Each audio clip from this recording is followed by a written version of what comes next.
everyone, welcome here with Lamiaa at Tell Me Your Story here in Clinton County at the CCHA, also known as Clinton County Historical Museum here in Plattsburgh, around the North Country. It's somewhere upstate New York. And today we have a special guest, especially to my heart, the famous Dana Isabella. Welcome. And thank you for coming here and give me your afternoon Saturday. I really appreciate it. Are you ready to tell me your story? I think so. Welcome. Thanks. So Dana, where you were born? I was born, believe it or not, at the Mayo Clinic in Rochester, Minnesota. No. Yeah. So when did you move up here? Well, my father, both my parents are from the Seaway River Valley, and my dad came here to go to nursing school while my dad had finished nursing school, came here while my mom was finishing college at Plattsburgh State, and then he went to the Mayo Clinic to study to be an anesthetist, and that's where I was born. And it's interesting because my mother had graduated from Plattsburgh State as a home ec teacher.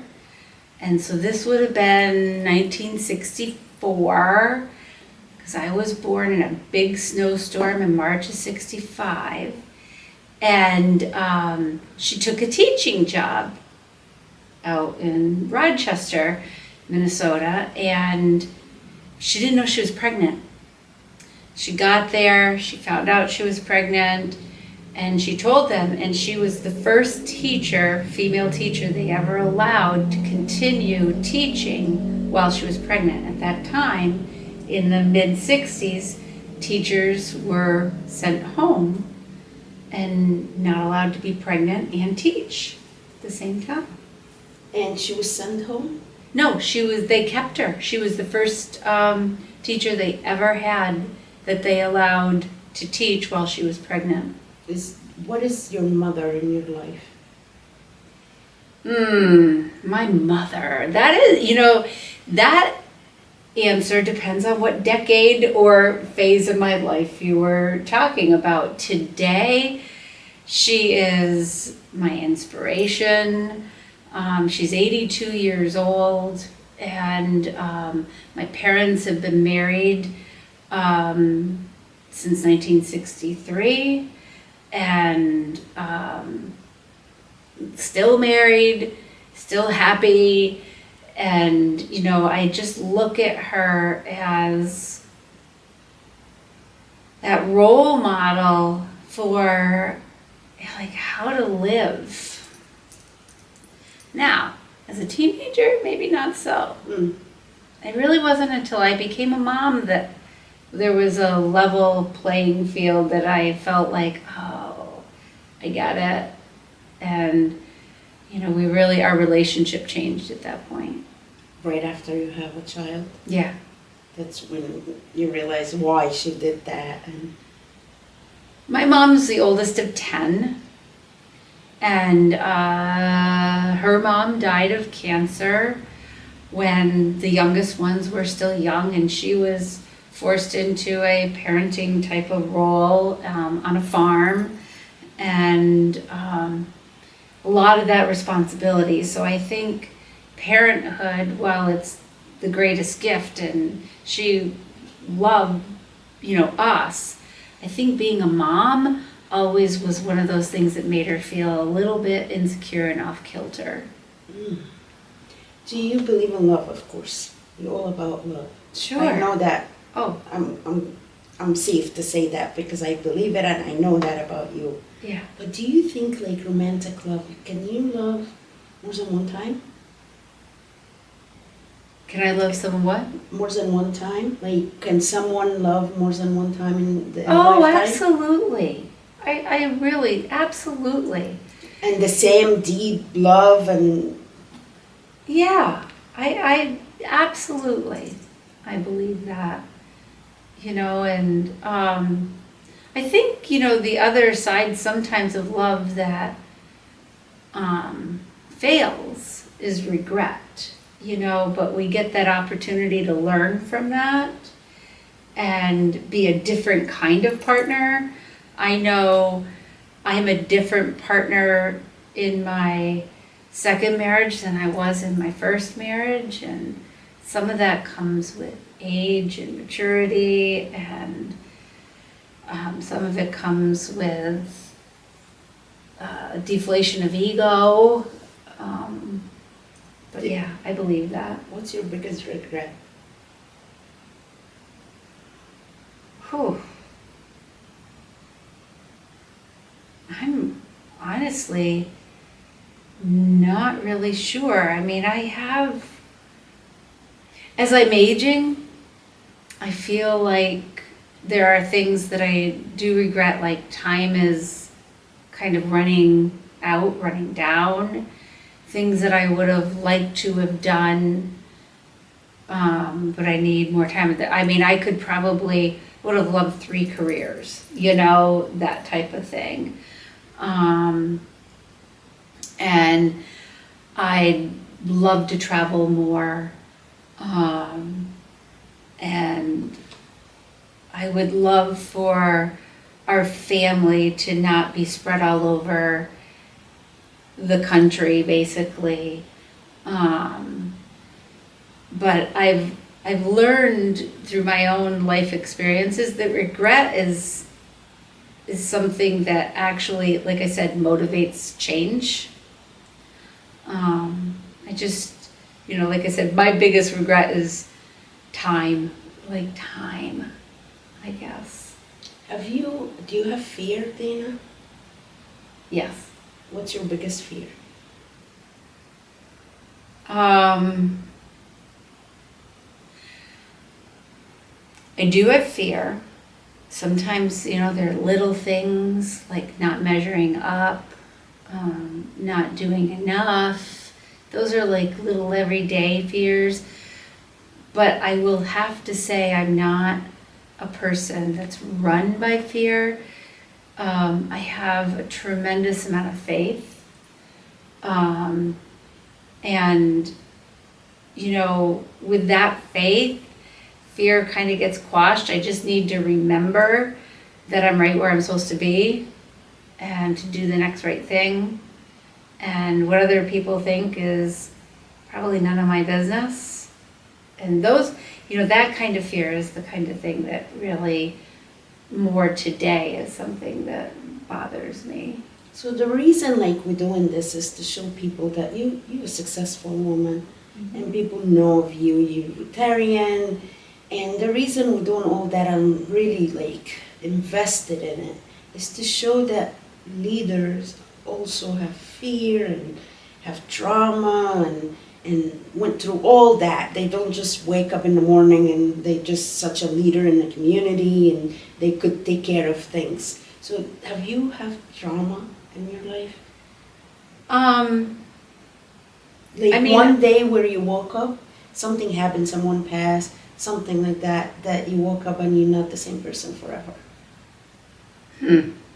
Well, I'm a pretty open book about the fact that I'm a person in recovery. Mm-hmm.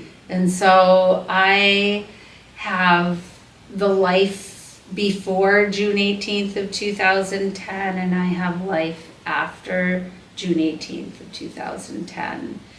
And do you remember a second where you I'm about to start a new life?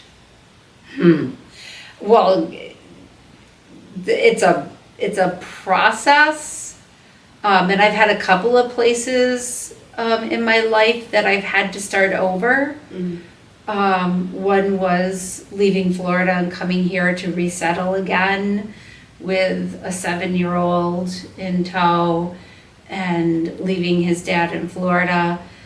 And really we did that pretty quietly. His dad didn't know we were coming to stay. And there are reasons for that. And then there was when I got sober, and And that was in January of 2010, January 5th. Obviously, I just said June 18th, not my sobriety date. January 5th is not, because there were some bumps along the way, or one big bump.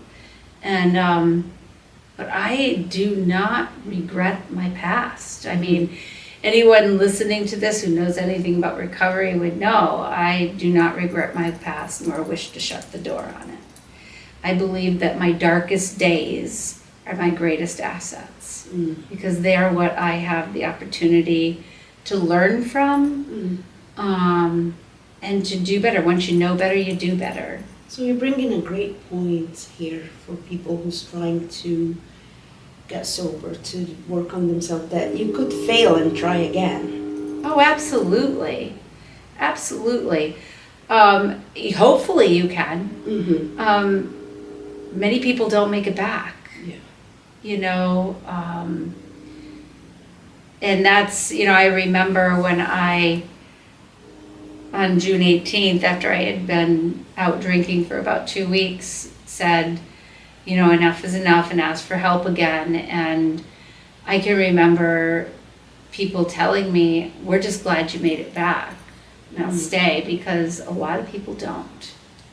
I've definitely lost a lot of friends in recovery. Because it's over time. lonely. It's a road, or did you lose friends because they lost to the disease? Oh. Yeah. Yeah. I mean, wonderful, brilliant, bright, loving people with families, who just couldn't find their way to long-term sobriety. Or did, and then relapsed and just couldn't find their way back. So what do you think is the secret for you? I don't drink one day at a time. Yeah.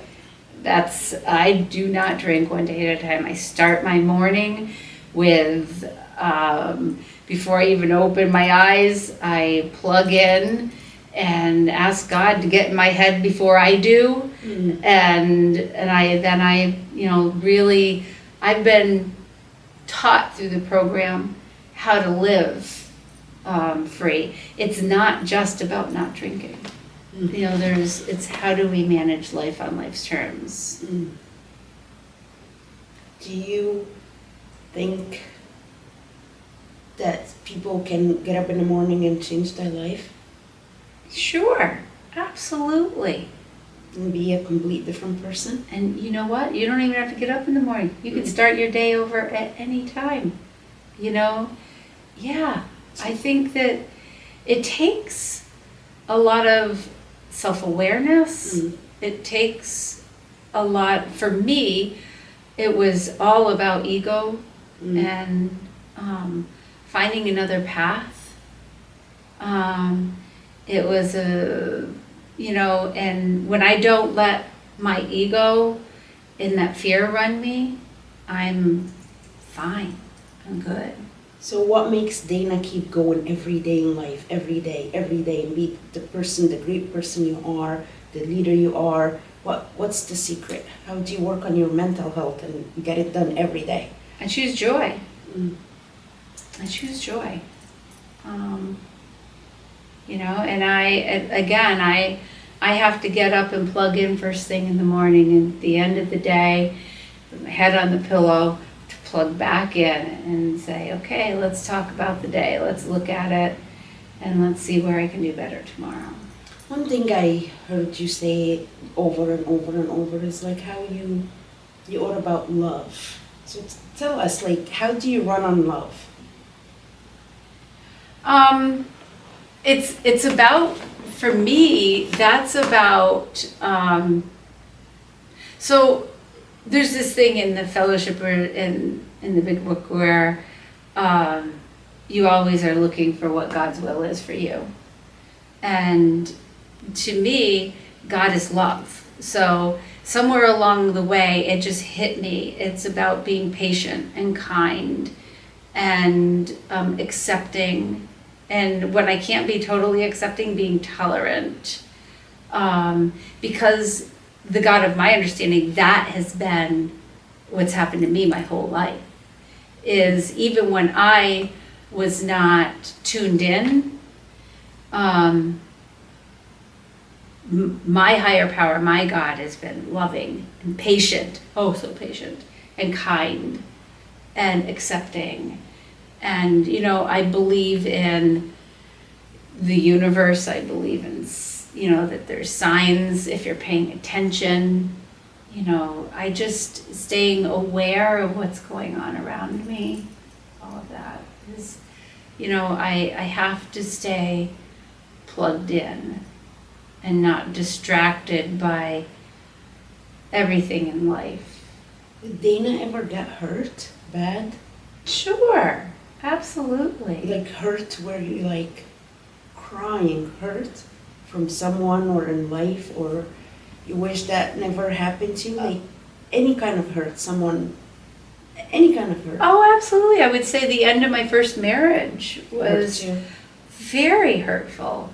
And it wasn't that, you know, I could say you did this or that kind of thing. It was a devastating end to something that I didn't ever want to end. Who wants that? Who gets married to get divorced, you know, or who gets married to have a relationship end, or who falls in love to have it end?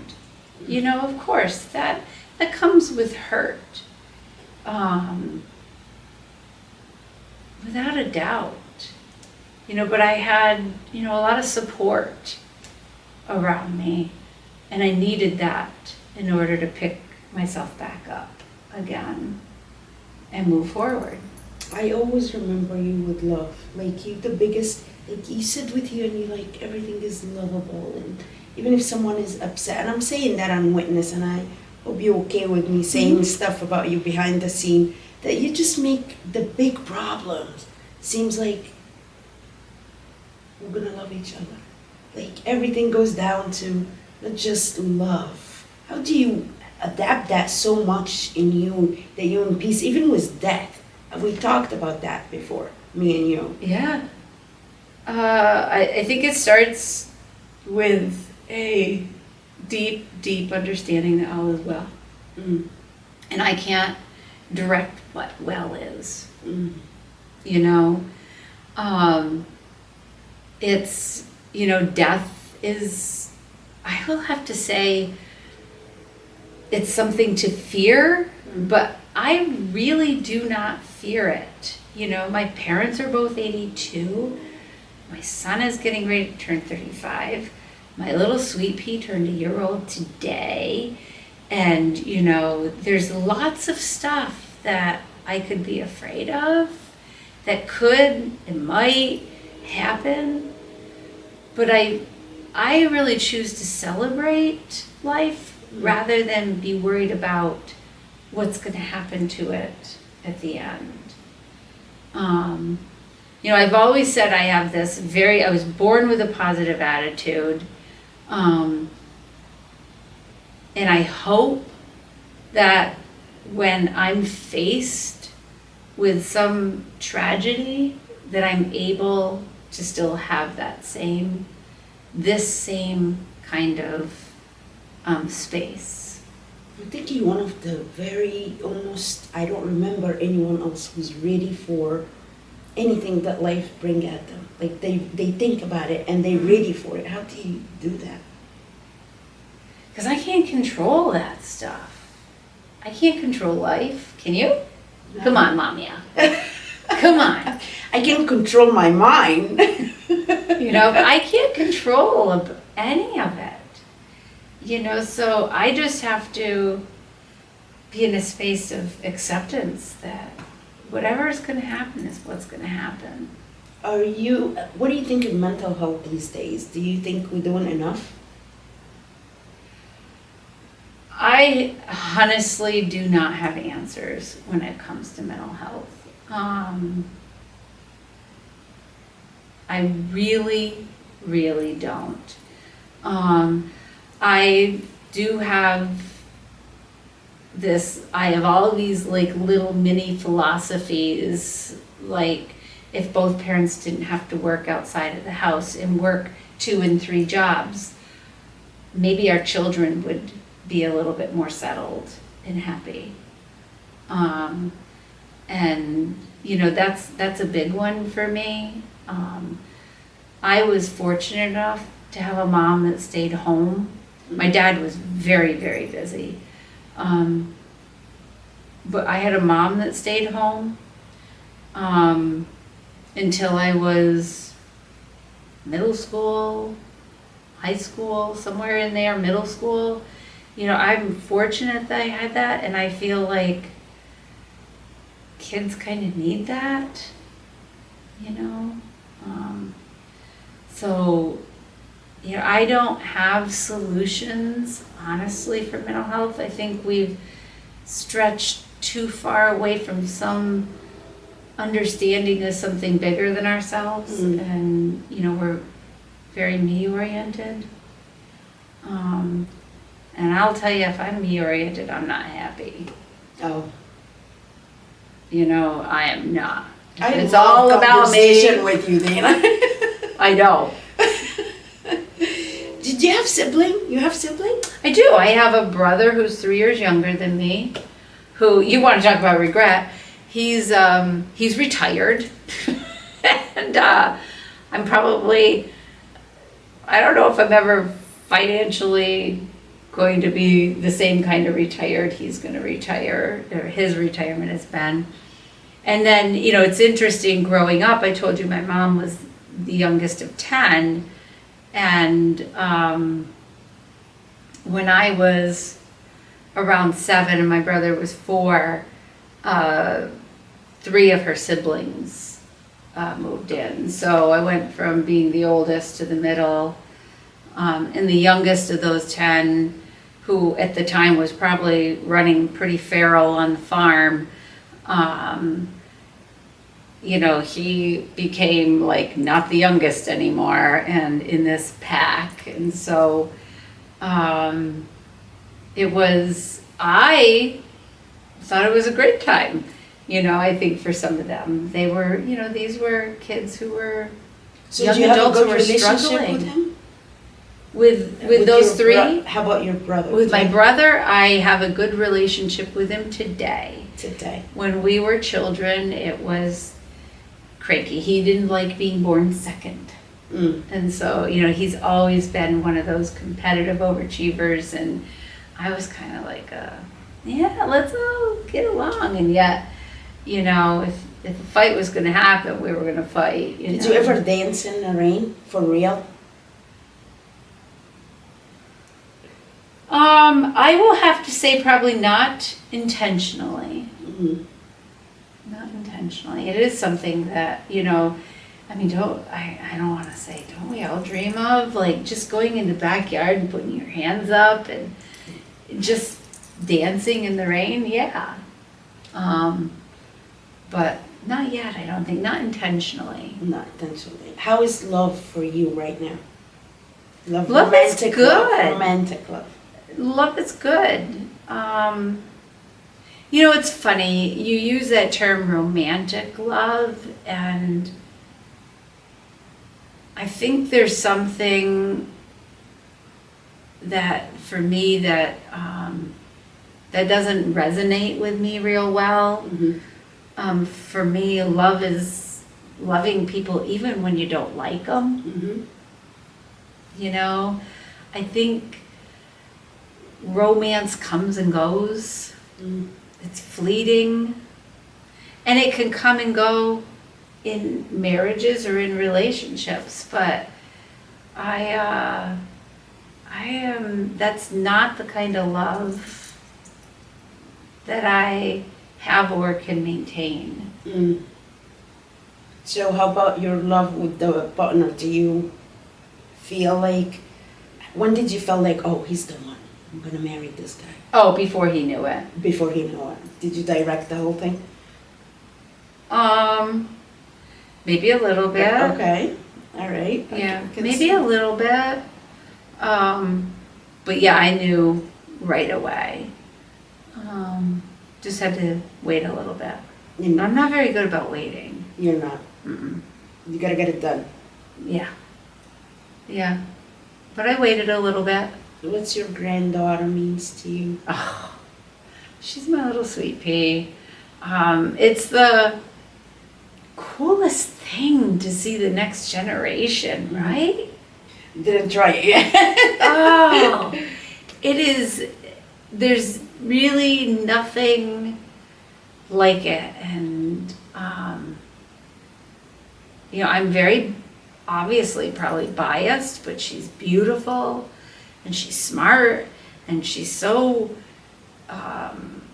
She's Smiley Riley. That's what they've been calling her from day one. She is smiley and happy, and I see a little athlete in there, very well coordinated, busy, into everything. Yeah. So what did you dream when you were a little girl to be when you grow up? I wanted to be a veterinarian. If you had asked about a career, that was the career I wanted. I wanted to be a mom. You wanted to be a mom? Oh, yeah. You know it. You know Oh, that. absolutely. I was just talking about that generation skip, that now all the graduation, the kindergarten graduation, they ask the little girls, they're like, we want to be a mom. And it's almost like skipping generation, and it's coming back now. Okay. You know, like where Yeah. we had time where they said, no, I want to be independent and I want to. So if you want to give advice to people who are lost or hurt or don't see tomorrow, what would you tell them? How would you say to someone it's okay? In Dana's way. That there's absolutely nothing you have to do alone. Mm. Absolutely nothing. That's a good one. That anywhere out there, there's always somebody that is going to be able to be there for you.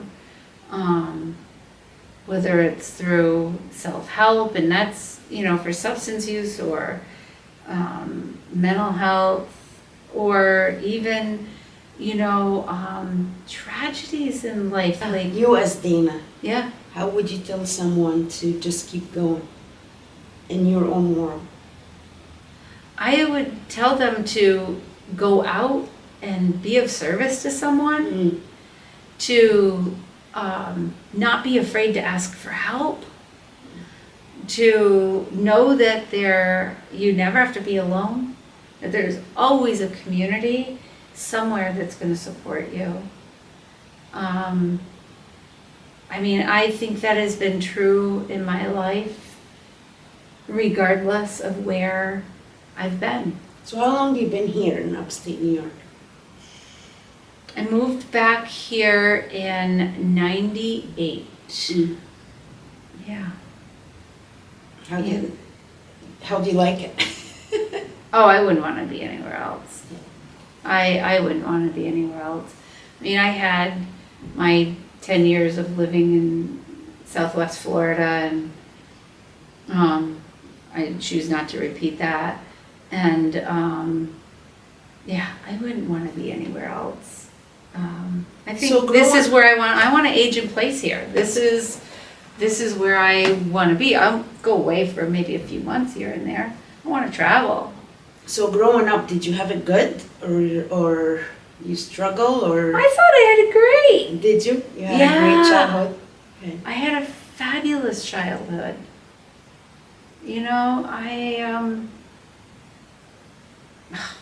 Picture perfect childhood. You have good Christmas and Yes. Lots of family, all holidays, camping, my parents, I consider my parents to be trailblazers. They both grew up on farms.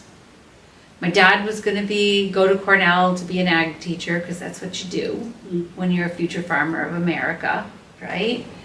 And at the last minute decided to go to nursing school. Imagine telling that to people. I'm I'm going to nursing school. This is the early 60s. And so we went to nursing school. And my parents, you know, like I said, trailblazers. They made a life for themselves, still stayed very connecting to their farming community. They still go back for every year to meet with their high school classmates from these two really small high schools. But they took us to Europe. They never traveled to Europe before. They took two little kids in tow, 5th grade and 2nd grade, and traveled to Europe in 1976, I think it was, right around the Innsbruck, Austria Olympics, you know. Navigated Europe. They've just done that stuff. They got my grandmother to leave St. Lawrence County. They took her to New York City and Florida and, you know, then brought her back. So I see like one of your biggest successes is actually go over one day at a time. One day at a time, I'm not drinking. Do you have any big other event in your life that was big and changed you forever? That you were able to do it successfully? I really can't think of big events. I feel like my life has just been a stumbling through from one adventure to another. I remember you just celebrated at the Rotary last week.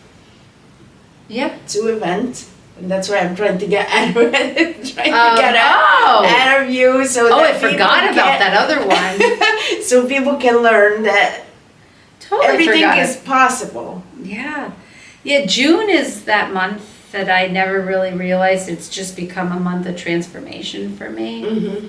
You know, like I said, today, a year later, you know, I'm a grandma, you know, to this most beautiful little girl. And then 15 years ago on the 18th, I got sober and have had this amazing life due to Alcoholics Anonymous and God of my understanding. And then the other one was 20 years ago in June. I had gastric bypass surgery. And yeah, you want to talk about that? I forget about how scary all that is. And it was scary for Michael, my son. It was very scary for him. We're going back 20 years in medicine. And it was a very difficult road to get there because my insurance company denied me 3 times over almost 2 years. And I was ready to give up. But my dad, you know, said to me, listen, file out an appeal. After 3 times, you get to file an appeal with the New York State Insurance Board. And they came back like almost immediately with a yes and a whiplashing to the insurance companies, basically, with what are you thinking? So in June of 2005, I had gastric bypass, and so you tried for 2 years to get approved. Wow. And you did for 2 years. For 2 years. And then once they approve it, how scary it was to make that decision. Yeah, it's well, I'd already made the decision. It's just now you gotta follow through, and it's kind of like I tell people when I have people ask me about it, I will say, you know, it's like if you've ever been pregnant, it's like pregnancy. You don't know what's going to happen, right? I had no idea what to expect. Who can tell you what a labor pain feels like, or, you know, what childbirth feels like, or any of that, or any of the after, you know, and so I kind of equated it to that. It is one of the, you know, that and sobriety are the 2 things in my life that have been life-altering, life-changing. And I know that's the same thing, but it just, to go from 317 pounds to 160, which is right about what I am right now. And, you know, I've maintained it for the 20 years. It's a tool. It is nothing but a tool. I could gain this weight back in a heartbeat if I wanted to just focus on carbohydrates, but I don't. I'm grateful that today I get to ski and, you know, do things that I wasn't doing anymore, ride a bike, a grandma, I got to be a parent a lot longer. I wasn't gonna live forever at that weight. You know, there's just no way. I was severely diabetic, high cholesterol, high blood pressure, all the comorbidities that, And the surgery helped. I came home on no medication. Yeah. I'm so glad, Yeah. Dana, you're saying that to people, like, Yeah. to put your experience out there. I think you're a great, beautiful example of just how strong of human being you are. I really do. Oh, thank you. I really do. Like, this stuff, you're not just doing it, but you have to maintain that every day. It's the problem is the consistencies. Yeah, and I'm not perfect. Certainly not perfect. And I would never expect anybody to be. Yes. You know, I also, you know, when people talk to me today, I feel like I would rather have someone ask me questions, although it's one of those things, unless you know, you don't know, right? I would rather have people ask me questions about it than me.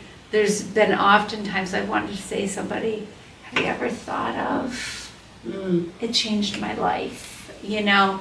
But I'm also a believer in the type of surgery I had, which a lot of people since I had Roux-en-Y, and since I had the Roux-en-Y surgery, you know, there's been easier things, supposedly easier things that have come out, sleeve and banding, and now we have these drugs and whatever, and I'm like, yeah, the easier, softer way was the way I did it, you know? And it was about 4 months of rapid weight loss and changing, and then it slowed down, and I got a chance to settle in a little bit, and, you know, and then there was that kind of trying to figure out who I was before. How does that match with, like, who's the girl in the mirror? Although I will tell you, I always felt like I had reverse anorexia. What I saw in the mirror at 317 pounds was this.